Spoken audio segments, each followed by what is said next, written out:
Good morning, folks. Welcome to a new show this morning, Mark's Morning Business Check-in. It's 7:30 a.m. on Monday, the 16th of February already. And just to let you know, it's wet and breezy out there. It says it feels like -3 in Dublin, and it feels like -1 in London, and it's 6 degrees in Paris. But this is not your weather forecast. So I hope you all had a fantastic weekend. We're just putting all our other channels live as well now, in all the other places. They're all going live now, I assume. A second now. Yes, we are going live on all our other channels. So thanks so much for joining me this morning. I hope you all had a fantastic weekend. Sorry, just bear with me as we hit this live button. We should be live and everything else now. This morning I want to talk about something that's important, which is crisis management.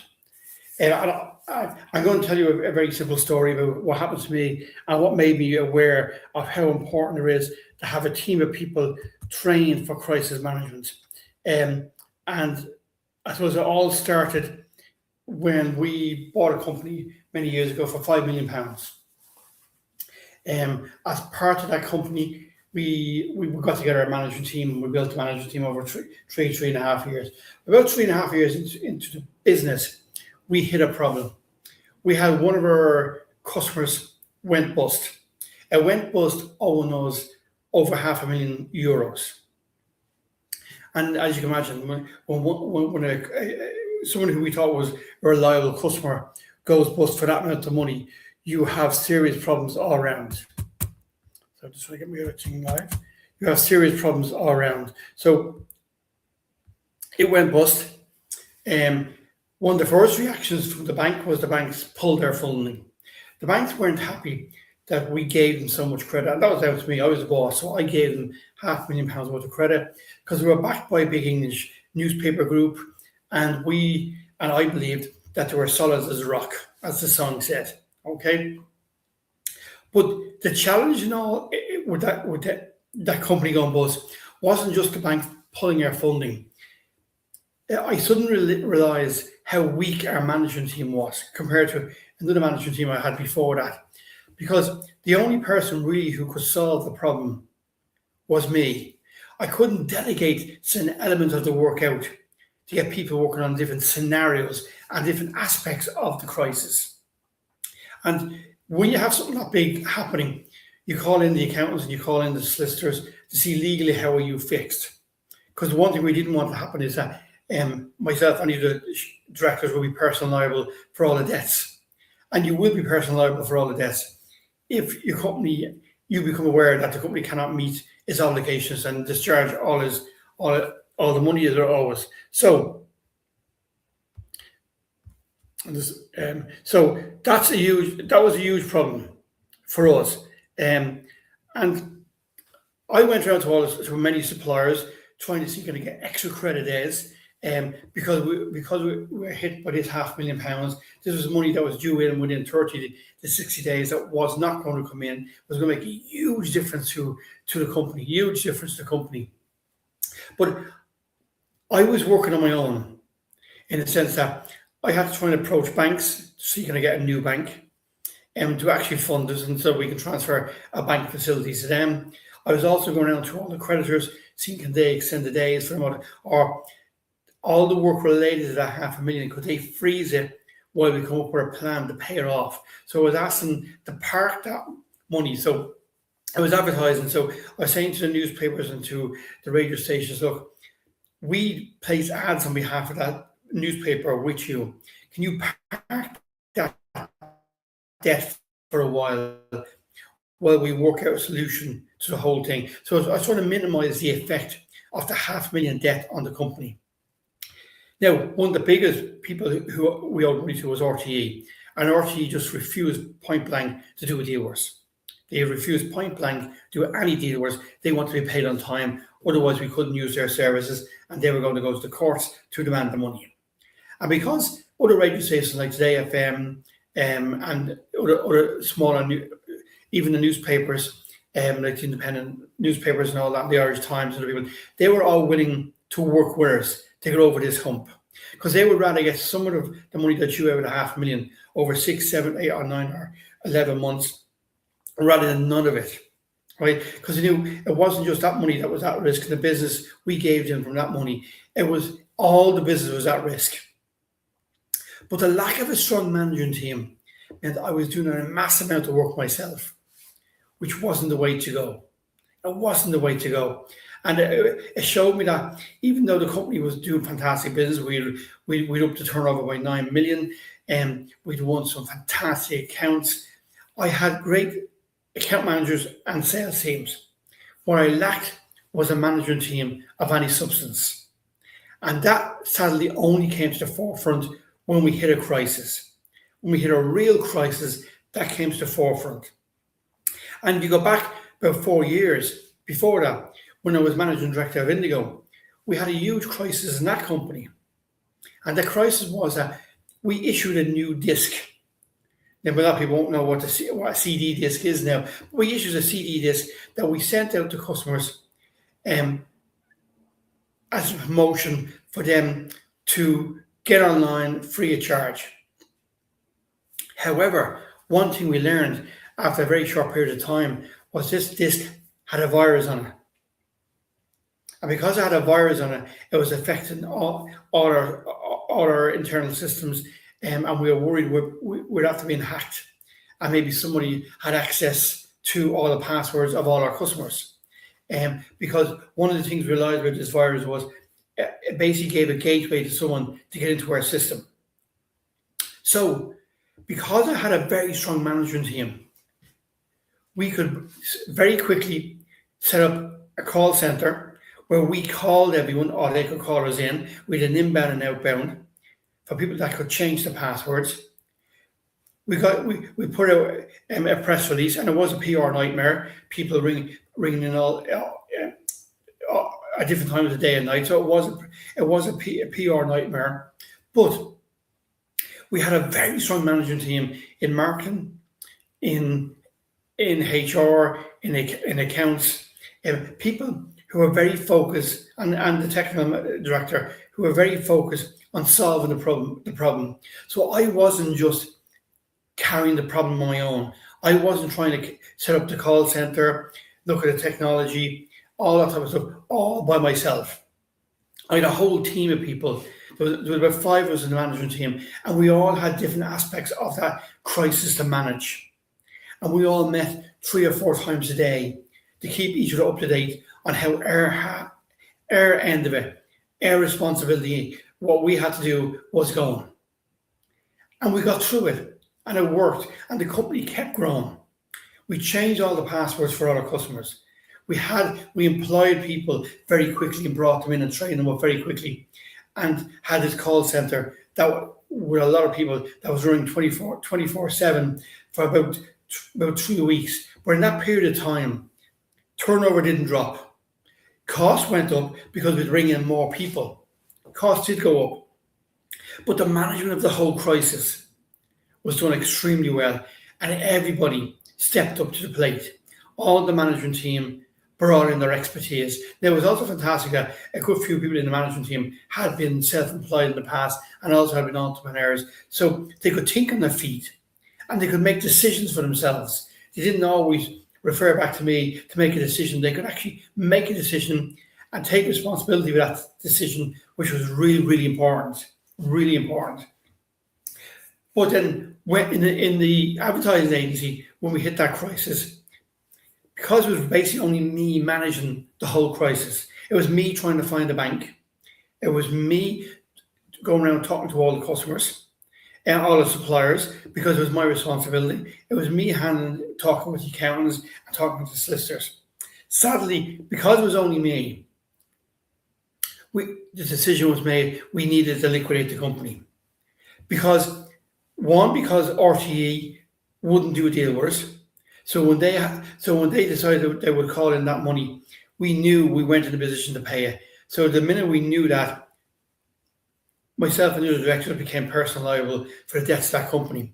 So we had no real choice.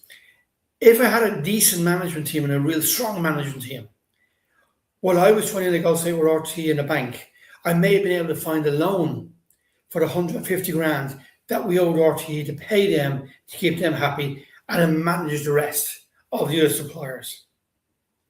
That would be the ideal solution, and that's what I was trying to get in place. But here's the thing you have to remember in the crisis. Even though you're willing to work 24 hours a day to solve the crisis, most of the people you're dealing with, the companies you're dealing with, the banks you're dealing with, all finish work around 4 or 5. So even though you're willing to work late into the night to solve the crisis, the people you need to talk to, the banks, the suppliers, wherever it is, they all go home around 5 or 6 o'clock. So you can't speak to them again till realistically the next morning at 10 or 12, right? Because most of these people come into work at 9 o'clock, they make a cup of coffee, they do whatever they're doing, and then they take phone calls. And most of these people, when they see your number coming up and they know you're ringing them, they know why you're ringing them. And because they know why you're ringing them, they're not in a rush to answer your call, right? And that's the challenge around crisis management. And that's why it's so important to have a strong management team. Because if you have a strong management team, so you have a strong finance man or woman, a strong finance marketing woman or man, a strong technology man or woman, a strong marketing person. Once you have a strong management team who are very good in the area that they are experts on, then when a crisis happens, you should be able to rely on the whole management team to fight that crisis and to work with you. And it's amazing. We do crisis management workshops, and we throw really scenarios at them that basically would knock them for 6. You always are surprised with the people who jump at the challenge and jump in to help. And you are also sometimes surprised, and I've sat there with managing directors who are very surprised on the members of his or her management team who haven't stepped up to the plate and who they thought would be very strong in a crisis situation, but in fact, they're very weak, or they lack the decision-making process. Maybe they're very good in finance, or they're very good at marketing, they're very good at sales, but when there's an overall crisis in the company that may mean redundancy, may mean closing a subsidiary, may mean product recall, it may mean a large customer closing down and going bust like happened to me. It may mean a lot of things. That sometimes they realize that some people on the management team are very strong when the ship is going through calm waters. When everything is calm, they have no problems. But as soon as the rocky water comes and it looks like they're going to lose their job, or it looks like the company's in jeopardy, they panic and they go off into a world of their own, and they can't handle the pressure that comes at them. And that's a huge thing. So making sure you have a strong management team as your company builds up is really important. It's really important that all your management team are very good in their expertise and their departments. But you also need to be asking yourself is, what happens if A, B, or C happens? What happens if, like me, a huge customer goes bust, own you $500,000 or more? Can your company survive that? And do you have a plan for that? Do you have a plan?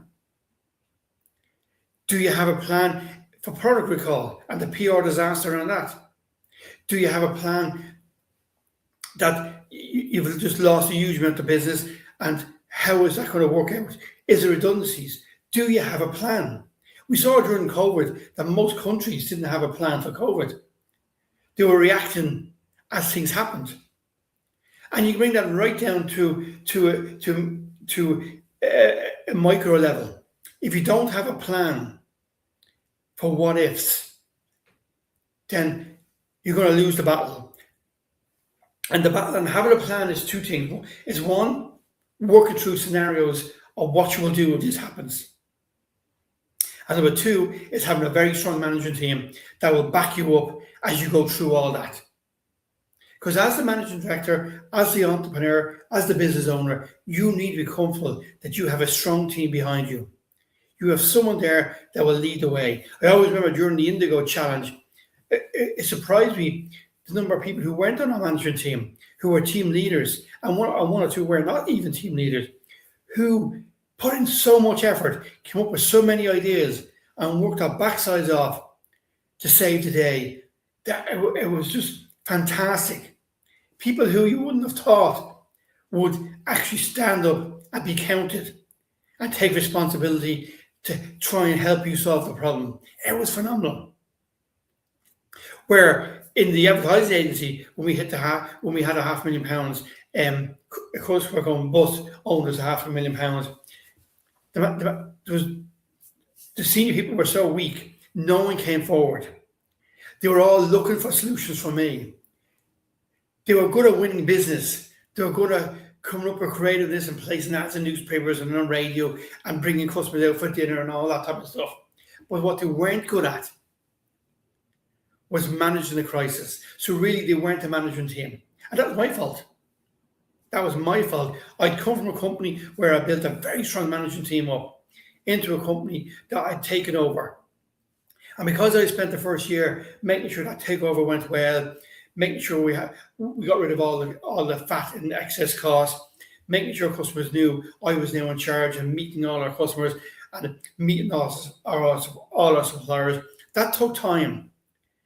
Because it took time to meet our big customers and introduce myself and tell them what my plan is for the company. It took time for me to meet the suppliers. So I lost a year in trying to put together a management team. And then, because we were winning so much new business, things were going well. I just got too comfortable. And as simple as that. I got too comfortable. I wasn't still as hungry as I should have been. And the other thing I found in the crisis was for the first time in a long time, I didn't listen to myself. I did not listen to myself. I listened to accountants and solicitors who were more interested in protecting themselves and what they were saying. I didn't listen to myself. If I had listened to myself, that business would have been still in business 2 years later. And I always remember going into Willie O'Reilly from Today FM, who was managing director of Today FM, and his statement when I went in, he said, so he was working away, and only after a minute or two, he put his head up and said, hold on, are you not going to work through this crisis and save the company? Are you telling me you're going to go out of business? And he was about the fourth person I'd met that day. And it was only then I realized he's right. I should be trying to save the business. And I was trying to save the business. But because I didn't have the full team behind me, coming up with creative ideas on how we can do it, really I shouldn't be the only one hitting the banks. I should have other people reaching out to their contacts, see if we raise £200,000 to give to RTE. We should have been doing, we had companies like Today FM and other people who were willing to work with us, as I said. But the lack of a strong management team, the lack of a crisis management plan hit us hard. So every business, as your business gets bigger and as you grow your company, make sure you have gone through on paper, even in your own mind, scenarios in crisis management. And that's what we do in our workshops. We work management teams through a certain crisis to see where are they weak, where are they strong, what needs to be bolstered up, what needs to be improved, and to give them a plan in case what if actually happens. No one expected COVID to come along and close down the whole world. It happened. I think we're all more, we realize more as people that things can happen that we never thought can happen. And they have happened. And they may happen again. So if you get anything out this morning, make sure you have a crisis management plan. Make sure somehow you test your management team. You test them to make sure you have the team you need in case a crisis came along. That is important. So we're going to end it there this morning on YouTube and our other channels there. Thanks so much for joining me. As I said, my name is Mark Beggs. If you need any more information, you can email me, at markbeggs@gmail.com. And you want to look back at any of our shows, anything like that, they're all on YouTube. We've been doing this since the 6th of January. They're all on YouTube. at Mind's Eye Education. And make sure to follow us on YouTube by hitting the subscribe button. It's free. And follow us on all of the social media platforms. It's free because we put up an awful lot of free training videos and free stuff. And if you want access to all that free stuff, sales training, marketing training, neurodiverse training on dyslexia, I'm dyslexic, dyspraxia, ADHD, or anything like that, it's all up there. There's a lot of information on our website, mindseyeeducation.com, and on our YouTube channel at Mind's Eye Education. So thanks for joining me this morning, folks. I really appreciate it. Have a great day. Hope everything goes really well for you.